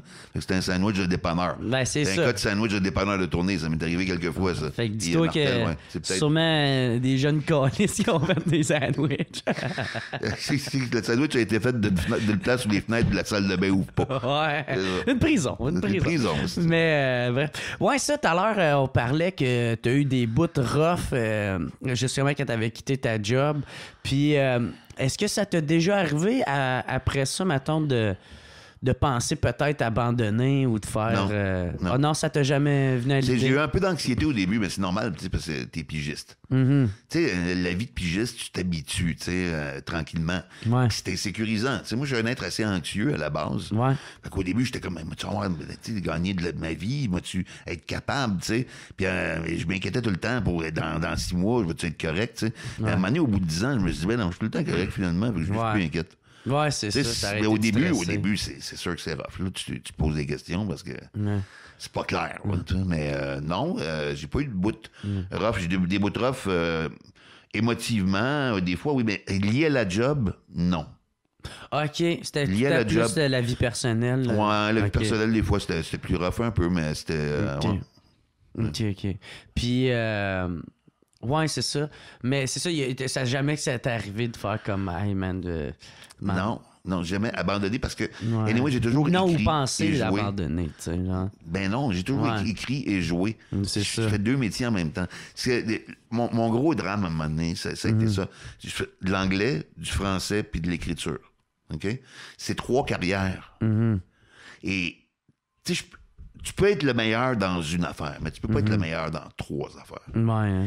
Et ça, tu vois, ça m'a amené des affaires merveilleuses de faire de l'anglais, mais ça m'a enlevé l'investissement en français, puis vice-versa. Puis l'écriture aussi. J'ai toujours voulu faire de l'écriture parce que j'ai très bien, qu'à un moment donné, moi, je prendrai jamais ma retraite. Moi, toujours écrire de quoi, une pièce de théâtre, un livre, un film. Moi, toujours. Tu vas tout le temps trouver du jus en quelque part. Là, exactement. ouais. Puis quand je vais être vieux, ben, moi, écrire, c'est tout. C'est pour ça que je voulais développer une carrière d'auteur. Ouais. Ce qui est le cas, là, tu sais. Mais tu peux pas être le meilleur d'un trois. Puis moi, je suis quelqu'un de compétitif. Je veux être au top de ma game tout le temps. Mais t'as pas. Il y a personne qui a l'énergie de mes 3 carrières de front. Fait que ça, souvent, j'ai été déchiré. OK. Sur quoi mettre l'emphase. Ouais.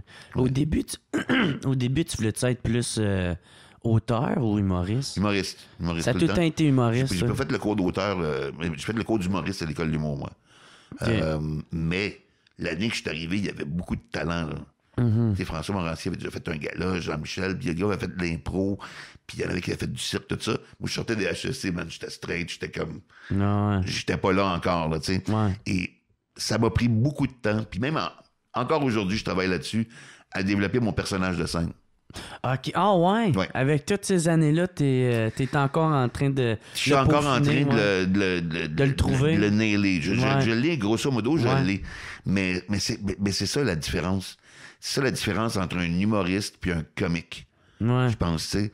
Un humoriste va trouver son personnage de scène. Tu prends François Bellefeuille, c'est arrivé bang d'un coup. Ouais. Il a trouvé son personnage. Louis-José, il a trouvé son personnage. Ouais. Ce qui fait qu'aujourd'hui, et pour moi, c'est la marque d'un grand humoriste, quand tu écris du matériel, tu le mets dans la bouche de quelqu'un d'autre, ça marche pas, mais toi, ça fait un hit. Ce que tu écris est tellement collé sur ton personnage, la façon de le livrer, c'est pas un personnage, on fait du stand-up, mais la caricature de toi-même que tu as créée pour la scène, ça fit tellement, c'est ça l'humoriste. Ouais. Comment t'as réussi à trouver, mettons, ton équilibre entre être auteur puis être humoriste? Je l'ai jamais trouvé. Ah ouais? Je l'ai jamais trouvé. Ouais. Ça a été... Mais je pense que si j'étais pas auteur, je serais un moins bon humoriste. Et j'étais pas humoriste. Si j'étais pas humoriste, je serais un moins bon auteur. Okay. C'est sûr. Penses-tu que t'es obligé... il faut que tu fasses de la scène pour être un bon auteur? Non. C'est pas nécessaire, mais ça aide. Ouais. Ça aide. D'avoir été dans la game, quelqu'un. Ben oui. C'est ça. Ben oui, tu comprends c'est quoi être dans la zone. T'es mieux capable d'entendre la musicalité de notre humoriste, parce qu'on a toute notre musique. Ouais. Vraiment. Tu sais, on a tout notre beat, notre débit, notre façon de parler. On a notre musique chacun. Moi, quand j'écris pour Laurent, j'entends Laurent dire la joke dans ma tête. Je connais sa toune. Ouais. Philippe Bond, même affaire. C'est comme, t'apprends à être en symbiose, mais tu vas être en meilleure symbiose, je pense, quand t'as déjà fait de la scène. Ça te fuck-tu, par exemple, pour quand toi, comme là, t'es en train d'écrire ton nouveau one-man show, ça te fuck-tu, mettons, d'écrire pour quelqu'un d'autre en même temps, ou t'es capable de faire les deux? Non, ça me fuck pas en tout, parce que... Tu sais, des choses, mettons, toi, t'aimerais ça dire, ou... Ouais, mais là... Tu le dis à l'autre, ou tu le donnes à l'autre. Si on prend comme exemple Philippe, il a des anecdotes personnelles. Il arrive toujours avec l'anecdote, puis moi, je rajoute des gags dedans. Fait que là, j'ai jamais de conflit, parce que je ne pourrais pas faire l'anecdote à sa place. Ah ouais, c'est pas de ta vie à toi. Exactement. Laurent, c'est des numéros qui ça me ressemble plus, mais Laurent m'arrive avec des thématiques. Ah, je veux parler d'intelligence artificielle. OK, parfait. À partir de ce moment-là, s'il me vient une joke d'intelligence artificielle, elle va tout de suite dans la case Laurent. OK. Tu comprends?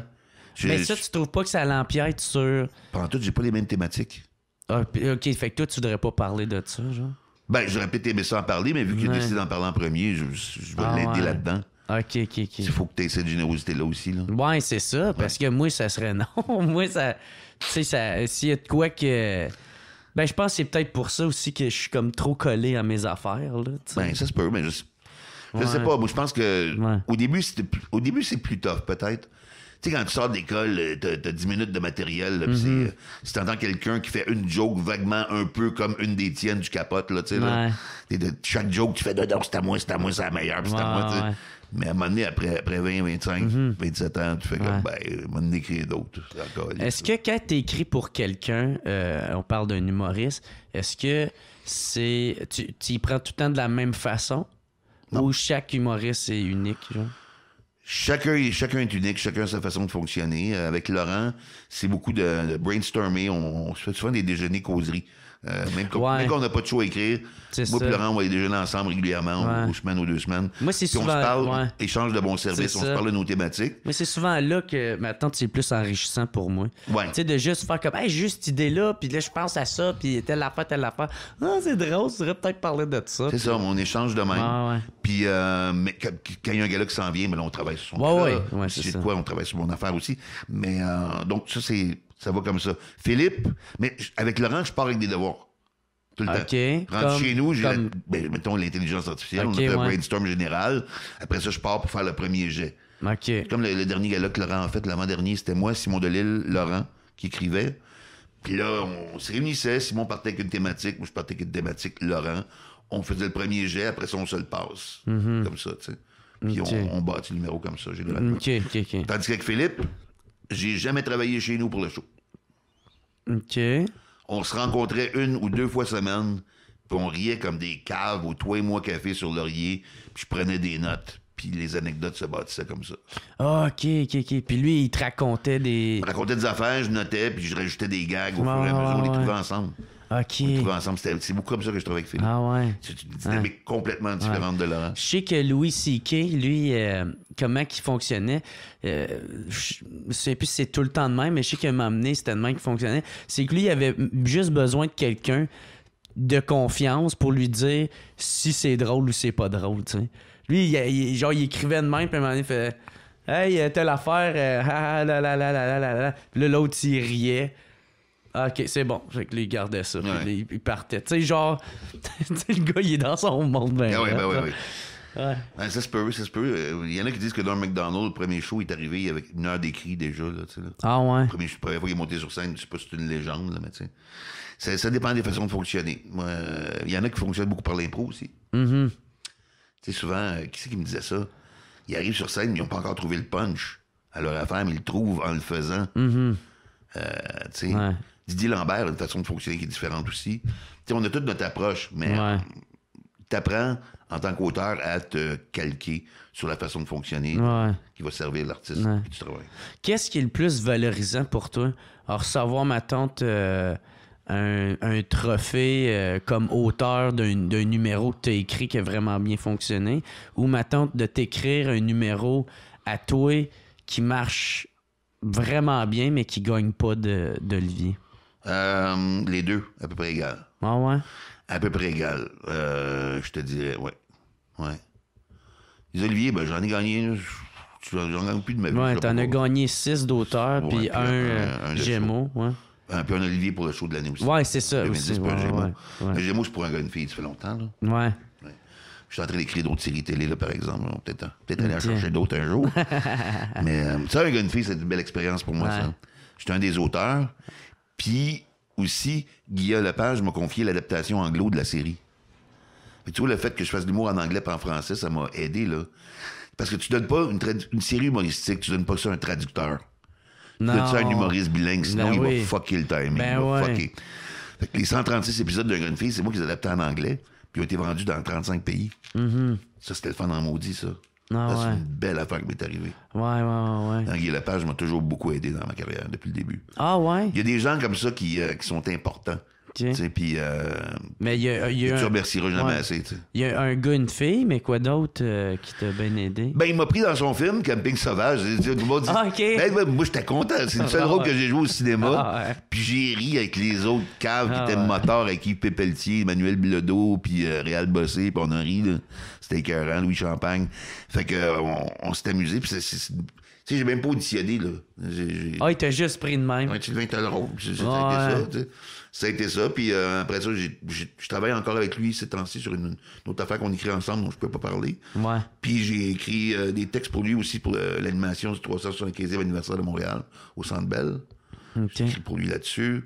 Puis, tu sais, à chaque fois que je sors un show, il m'invite à ça, tout le monde en parle. Puis, tu sais, il était bon pour toi. Il était bon pour moi, puis il m'a donné confiance aussi. Parce que c'est quelqu'un que j'admire énormément, tu sais. Quand quelqu'un que t'admires te fait une confiance de même, c'est touchant, là. Tu sais, le premier gala que j'ai fait, là, Yvon Deschamps, ça a toujours été mon idole, moi. Je l'avais jamais rencontré en personne, tu sais.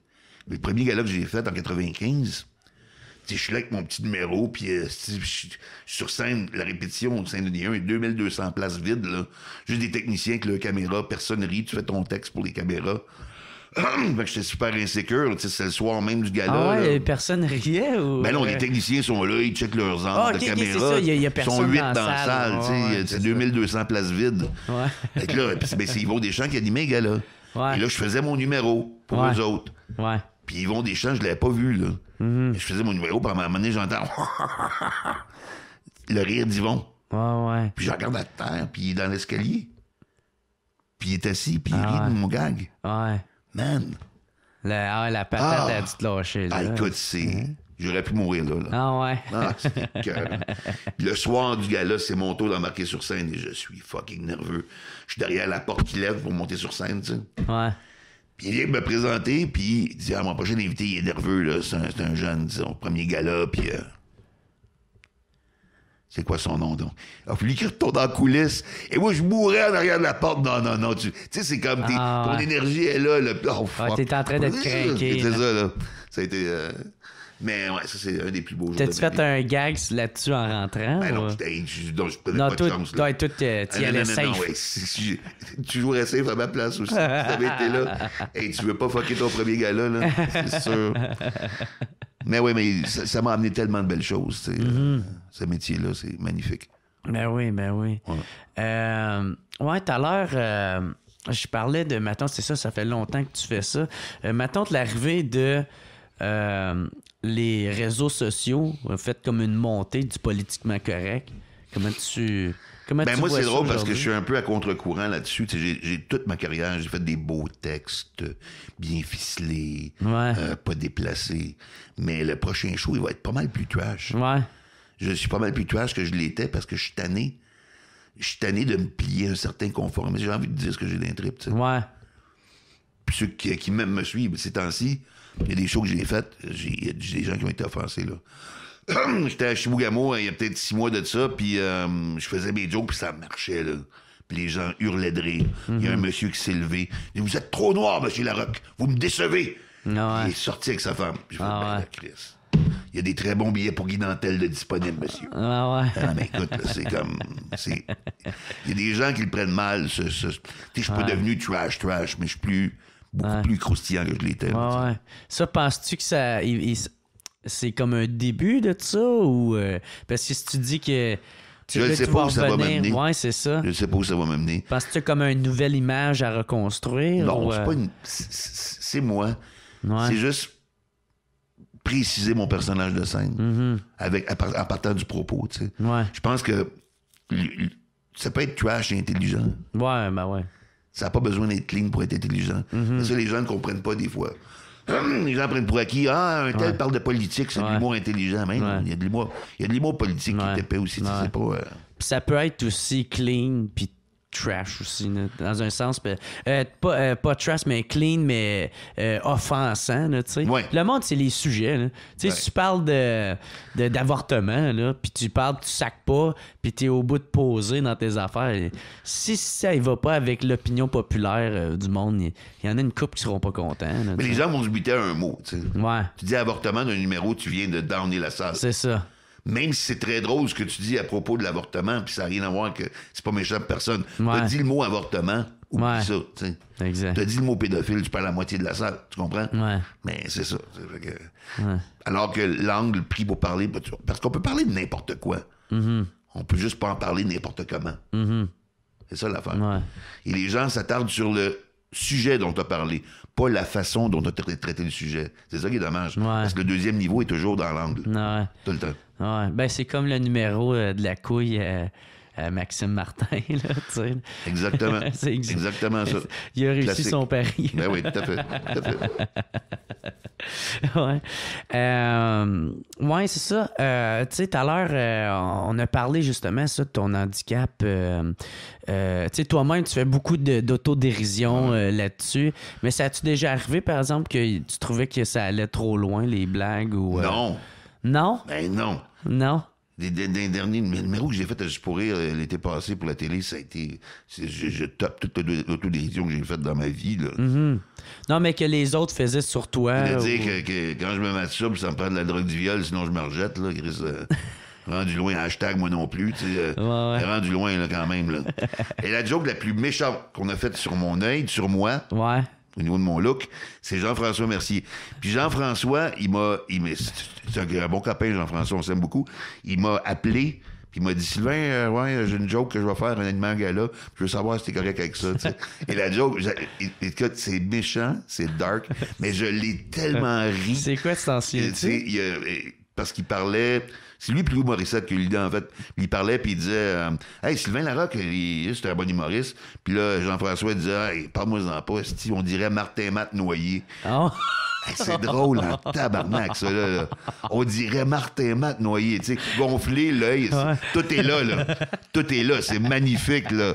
Puis j'ai fait, dis-la, ta joke, ça va être trop drôle. Tu sais, moi, je suis pas... Ça me dérange pas. J'ai un bon ego en santé, tu comprends? Rire de moi. Et il y a plein de madames qui viennent me voir après les shows, puis mais monsieur Larocque, vous êtes pas laid du tout. Premièrement, j'ai jamais dit que j'étais laid. J'ai dit que j'avais l'air bête. C'est pas pareil, tu sais.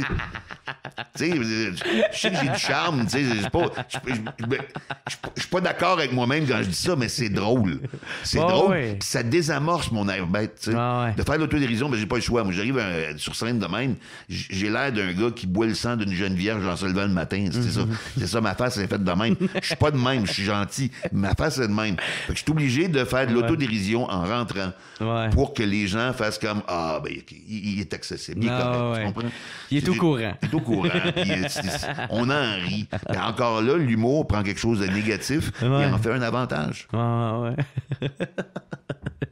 Un Christ de bon gag, par exemple. Il était écœurant. Pour vrai, là. Il était écœurant, ce gag-là. C'est un esti de bon gag. C'est un des meilleurs gags méchants que j'ai entendu de ma vie. Tout à l'heure, si on parlait d'auteur, quel numéro que tu as écrit pour quelqu'un que tu es le plus fier? Quel numéro que j'ai écrit pour quelqu'un dont je suis le plus fier? Je pense que un de ceux-là serait un numéro que j'ai écrit pour Anthony Cavana. OK. Quand il animait les galas du Comédia, en 2012, genre 2013, c'est un numéro sur Embourbé qui s'appelle. Le numéro est Embourbé. Puis il dit quelque chose, puis il essaie de se rattraper, puis il se cale encore plus, puis il essaie de se rattraper, puis il se cale encore plus. Je me souviens plus des jokes qu'il y avait dedans. Mais j'étais assez fier de la construction de ce numéro-là. OK. Il y a des numéros que j'ai coécrits avec d'autres, avec Laurent. J'en ai plein que j'ai coécrits, donc je suis très fier. Avec Martin Petit aussi. Il y a un numéro qu'on avait écrit, Martin et moi, dans son premier show, puis Gad Elmaleh l'a volé, d'ailleurs. Ah ouais? Les poissons, là, tu sais... Ah oui, l'affaire des poissons. Tu rejettes le poisson à l'eau, il vient, les gars, je me suis tenté par des extraterrestres. Non, c'est Martin et moi, ça. Ah ouais. C'était un bon numéro. Ça t'a-tu mis en tabarnak? Mais en calice. Ah ouais. J'ai été en tabarnak parce que, Gad, je le connais en plus, moi. OK. Je l'ai connu brièvement, avant qu'il fasse de l'humour. Ouais. Pendant que j'étais au HEC, il était à l'Université de Montréal aussi. Okay. Il était venu me voir en show à un moment donné, il m'avait dit « Hey, c'est bon, j'avais des jokes à l'époque, je commençais. » Il m'avait fait des compliments, mais je disais « Ah ben c'est gentil, c'est gentil. » Je l'ai recroisé dans les gars-là, je pourrais des années 90 après ça. Puis quand moi, je suis allé jouer en France au début des années 2000, il était rendu une star. Fait que c'est drôle. C'est drôle qu'on se connaisse. C'est pas un ami, mais je le connaissais. Ouais. Tu sais, assez pour jaser. Ouais. Puis, te souvenais-tu de toi? Oui, souviens-moi. Mais quand j'ai vu ça, ça m'a mis en tabarnak. Ah ouais, c'est clair. Puis étais-tu au courant de ce qu'il avait fait ou pour lui, c'est... Peut-être les autres, ils appellent ça des hommages. Moi, je sais pas. Je pense que c'est impossible qu'il ait pas été au courant. Là. Ouais, c'est ça. C'est trop d'instances, là. C'est trop de... Ouais. Tu sais, à un moment donné, là. Mais bon. Ça. Fait que, donc, ce numéro-là, j'étais fier. Pour d'autres. Un peu, hein. Il y en a plein, mais des numéros spéciaux pour des gars-là que j'ai écrits. Cavana encore, l'excellent numéro d'humour. J'avais une question, justement. Ça t'as-tu déjà arrivé, ma tante, d'envier un humoriste pour qui t'avait écrit un number, tu sais, de faire... pas envier, le mot est un peu gros, là, mais tu sais, de faire comme... Ah, Chris, j'aimerais ça avoir ce charisme-là, ou j'aimerais ça être capable de livrer ça de même. Mais c'est pas envier, Ouais. mais c'est un mélange d'admiration puis de... Ouais, c'est ça, tu sais. Moi, ça me pousse à te dépasser, au contraire, ça, tu sais. OK. Ah, fait que toi, ça te motive. Oui, dans ça le me fond. motive. OK. Ça me motive. Je suis allé voir la première de Bill Tellier il y a 2 semaines. Mm-hmm. Et qui est bien écrit son show. Ouais. Qui est bien écrit, puis c'est tight, puis c'est punché, puis je suis sorti de là gonflé à bloc. Fait comme crime, c'est ça. Ouais. C'est ça, être un bon auteur humoristique. Là. C'est le fun de sortir d'un show puis que tu sois motivé. Là. Oui. Moi, souvent, des fois, c'est là que je vais écrire des blagues parce que moi, je suis grindé, je sais pas trop. Ah oui, t'es motivé. Ouais. Martin Petit, son show aussi m'a fait le même effet. Puis Martin, c'est l'humoriste, quand je l'écoute, qui me fait faire le plus souvent. Ah, j'aurais aimé ça y penser. Ah ouais.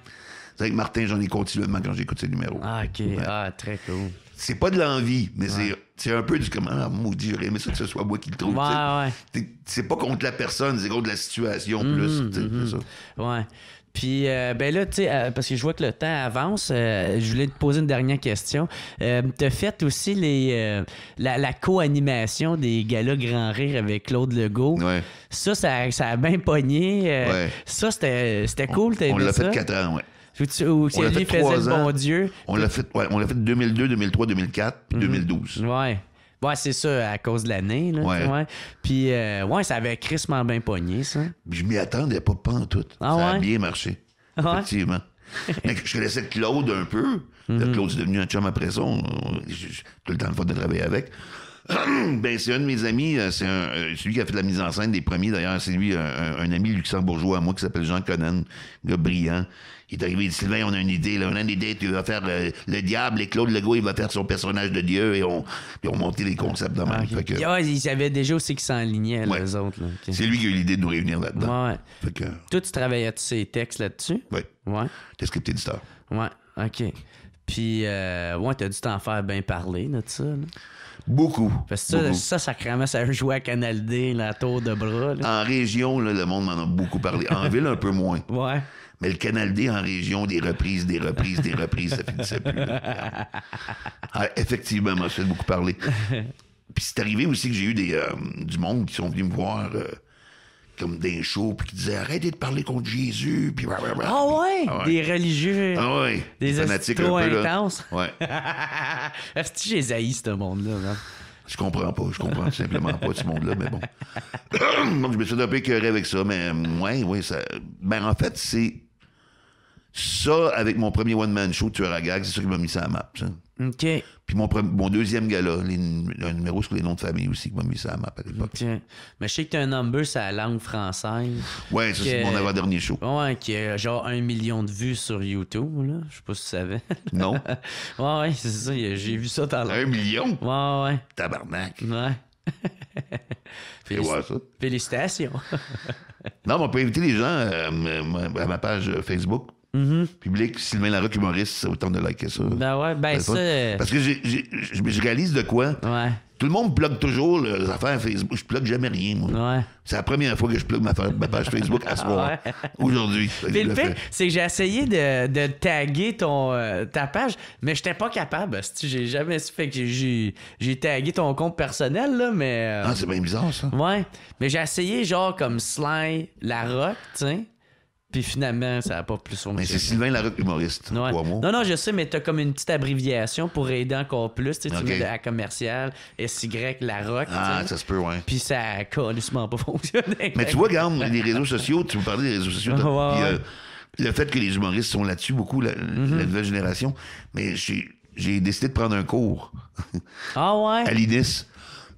Sur la production de documents vidéo, photos pour Facebook, Instagram. Ah ouais, pour te mettre à jour un peu. Ben, non, je trouve que, justement, les humoristes de ma génération, on n'exploite pas ça beaucoup. Ouais. Puis, tu sais, c'est sûr que je serai jamais aussi bon que les plus jeunes qui le font et qui sont nés là-dedans. Ouais. Mais je veux au moins être capable de contribuer. Ben t'sais. Ouais. Ben non, mais c'est parce qu'en même temps... Je fais l'effort. Je fais l'effort, tu sais. Puis dude, ça évolue vite, là. Ouais. Chris, moi-même, il y a des shit que je sais même... Comment? J'aurais besoin de quelqu'un de plus jeune que moi. Exactement. Ou sinon, j'abdique. C'est comme moi, Snapchat, là, fuck that. Ah ouais, moi, je l'ai pas. Twitter, je sais même pas comment ça fonctionne. J'ai jamais été beaucoup sur Twitter. Ouais. J'ai comme 15 000 personnes qui me suivent sur Twitter parce que tout ce que je mets sur Facebook est automatiquement envoyé sur Twitter. Mais je vois jamais. Non, ouais. C'est ça. Mais non, c'est ça que j'ai comme 2 cours. J'avais un cours vendredi, ça m'a fait drôle parce que c'est la première fois que j'étais sur un banc d'école depuis 30 ans. Ouais. Toute la journée, j'écoutais un prof, c'était bizarre. J'étais fatigué à la fin de la journée. Ouais. Pas évident. Garder son attention, c'est quelqu'un qui est pas super intéressant. Je m'excuse si tu regardes dans le passé. Mais, ouais, c'est ça, là, on disait que maintenant, tu as dû à faire peut-être une mise à jour là, sur les réseaux sociaux. Ouais. Mais ça t'as-tu déjà arrivé, par exemple, de dire d'avoir peur d'être dépassé ou de. Ben oui, mais c'est ça qui est motivant. Game, ou, c'est ça qui est motivant. Ouais. Ben oui. J'ai pas peur d'être dépassé sur scène. Okay. Jamais, parce que je me tiens au courant. Je sais ce qui s'en vient. Puis je suis là, puis j'en fais des bars, puis je le fais le bordel, tout ça. Puis non, j'ai pas peur d'être dépassé de ce côté-là. Mais c'est sûr que la technologie, je la connais moins. Ça fait que c'est pour ça que je prends ces cours-là. Ouais. Et je fais un effort conscient pour améliorer ça. Ben, c'est ça, pour justement. OK. Bon, ben c'est très cool. Hey, Sylvain Larocque, c'était crissement le fun, mon gars. Oui, merci. Pour vrai, merci, c'est cool. Puis merci d'avoir été super cool avec moi, même quand t'es retourné chez vous l'autre fois. C'est pas grave, c'est pas grave. C'est le temps des plugs, fait que c'est quoi tu veux plugger, là, ton Facebook? Quoi je veux plugger mon Facebook? Sylvain Larocque humoriste, venez liker ça. T'as Instagram aussi? Ouais, j'ai Instagram aussi, c'est pas mal la même affaire, Sylvain Larocque humoriste. Ouais. Et puis voilà, puis des shows, ben j'en fais un peu partout, je suis en rodage. Ça fait que allez voir ma page Facebook puis ma page web, puis vous allez voir toutes les dates, vous allez me voir en rodage. OK, bon, ben parfait. Gros merci, c'était vraiment apprécié. Puis merci tout le monde d'avoir écouté, puis passez une très belle semaine, les amis. Au revoir. Bye-bye. J'ai arrêté de sourire, là. Okay. It's the What's Up Podcast. What's Up Podcast. What's Up Podcast. Avec Jeremy Alain. Yeah. Boom, boom, boom, boom, boom.